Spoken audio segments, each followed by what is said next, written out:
vijana, kongamano hili pamoja na mambo mengine lina malengo makuu matatu.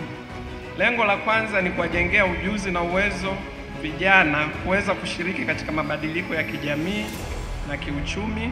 La pili ni kukuza ushirikiano na kubadilishana mawazo kati yenu. La tatu ni kutambua na kuunga mkono mipango na miradi ya vijana inayolenga kuinua vijana kiuchumi. Kupitia makongamano haya, serikali huchukua maoni yenu na kuboresha sera zake, sheria, kanuni na miongozo kwa lengo la kukuza ustawi wenu.